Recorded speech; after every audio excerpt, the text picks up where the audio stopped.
Okay, so that's enough Italians.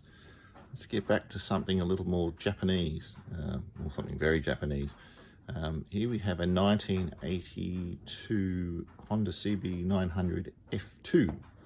F2 with the fairing, the full fairing that sits up the front, and the 900 motor. This bike was restored by us here at the collection from a heap of junk into what you see there today. Beautiful running bike. You can understand why people use these bikes for touring, and even today, not too long ago on a holiday in Europe, I saw one of these on the motorway out the back of Le Mans, barreling along at about 140 kilometers an hour. The bike was, not me, of course, Mr. Policeman.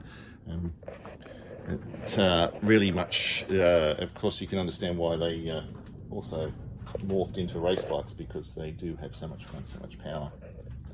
A lot of people took the fairings off. I actually like the fairing.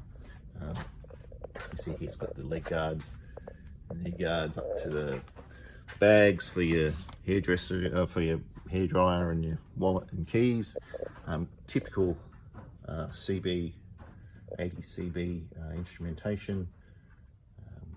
Running air for the preload on the shock, so again very 80s creation as we know.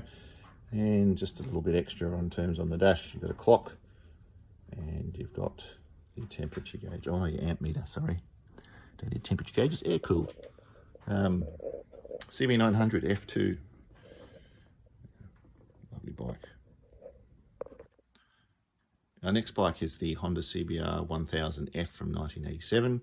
Honda starting to explore the sports tourer market, or even semi-hyper bike, 1 litre, 110 horsepower, I think. It's a bit of a guess, I can never remember.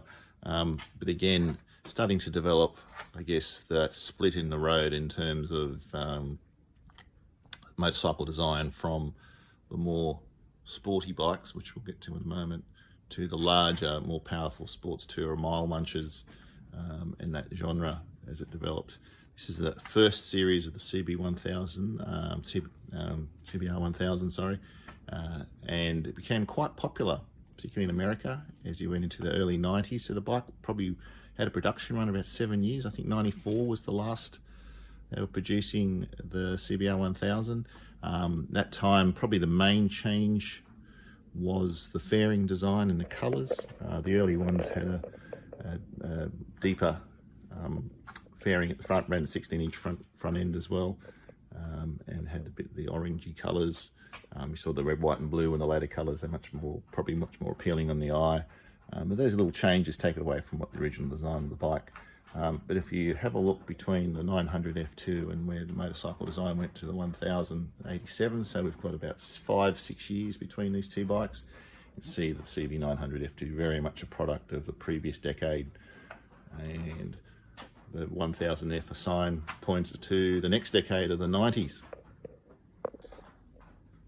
Here's a bit of a front view for our CBR1000F, showing very much the aerodynamics, and the thinking got into the aerodynamic design of the bike. Fairing over the front wheel, covering it right up, 16-inch front wheel. Again, that thinking long chassis for stability, small front wheel for turn-in, assist turn-in. You see, a good thing we love about Hondas is they're always thinking about the rider by putting the clip on above the top clamp rather than below, like the Italians do. And our shoulders can tell you all about that. This bike's a very original bike, although it has had an engine rebuild. Primarily because the starter clutch decided it had enough, so it had an engine out rebuild a couple of years ago. Has led a pretty quiet life these days.